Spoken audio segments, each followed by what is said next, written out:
Membaca, membaca, membaca, membaca. Yo, mari membaca. Raihlah ilmu setinggi langit.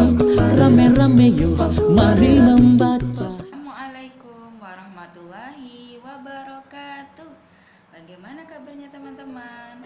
Semoga semua tetap dalam lindungan Allah ya. Dan semoga semua tetap semangat belajarnya teman-teman. Kali ini Bu Nurus akan melanjutkan cerita tentang kisah Nabi Isa alaihi salam. Nah, setelah Maryam mengasingkan diri, kini saatnya Maryam pulang ke kampung halamannya. Maryam sangat bahagia sekali. Kakinya telah kembali menginjak kampung halamannya. Kepulangan Maryam disambut dengan berbagai macam tuduhan. Maryam dikepung dengan berbagai macam pertanyaan oleh orang-orang semakin geram karena Maryam tidak mau menjawab satupun pertanyaan dari mereka. Mereka tahu bahwasanya Maryam sedang berpuasa berbicara. Maryam hanya menunjuk kepada bayi kecil yang ada dalam gendongannya. Seorang pembesar kaum Bani Israel bertanya, "Apa yang bisa kami tanyakan kepada bayi yang masih kecil, yang baru lahir?" Nah, tanpa diduga, Isa yang tengah lelap dalam guan ibundanya terbangun dan menoleh ke sekelilingnya. Matanya yang bercahaya mengerjap-gerjap, bola matanya berputar memandang orang di sekelilingnya. Sebuah mukjizat terjadi. Dari mulut mungil Isa meluncur kalimat yang jelas dan tegas. "Sesungguhnya aku ini hamba Allah. Dia memberiku kitab Injil. Dia menjadikan aku seorang nabi. Dia menjadikan aku seorang yang diberkati di mana saja aku berada. Dia memerintahkan kepadaku mendirikan sholat dan menunaikan zakat." Para pembesar Bani Israel dan kaumnya ternganga.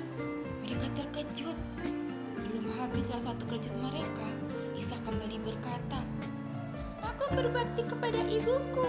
Allah tidak menjadikanku seorang yang sombong lagi celaka. Semoga kesejahteraan dilimpahkan kepadaku pada hari aku dilahirkan, pada hari aku meninggal, dan pada hari aku dibangkitkan hidup kembali."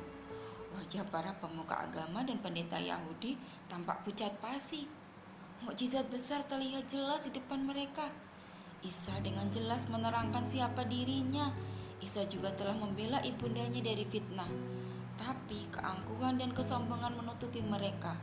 Para pendeta sangat takut kekuasaan mereka hilang, digantikan oleh kekuasaan Isa jika kelak ia dewasa.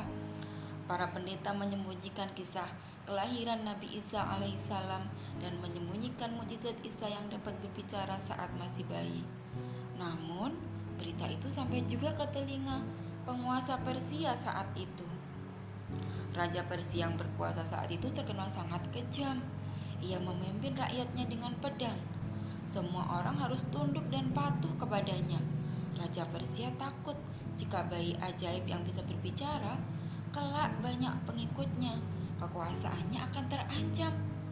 Maryam mendengar kabar tentang itu. Maryam keluar dari Palestina bersama Isa dalam pelukannya. Maryam bergegas menuju ke Mesir.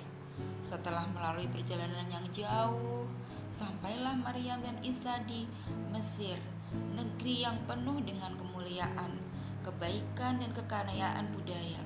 Isa menjalani masa kecilnya hingga berusia 12 tahun di Mesir. Setelah itu, Isa dan ibundanya kembali ke Baitul Maqdis di Palestina. Isa tumbuh menjadi pemuda yang sangat istimewa. Nampak sifat-sifat kenabian pada diri Isa. Kehadiran Isa akan membawa kabar gembira bagi kaumnya. Nah, sampai di sini dulu ya teman-teman. Kita lanjutkan minggu depan cerita tentang kisah Nabi Isa alaihissalam. Semoga teman-teman tetap semangat ya belajar di rumah ya bersama orang tua. Assalamualaikum warahmatullahi wabarakatuh. Baca sedari kecil, dari Iqra hingga tafsir Quran, koran, majalah, buku pelajaran, banyak ilmu yang kan kau dapatkan. So jangan malas-malas membaca.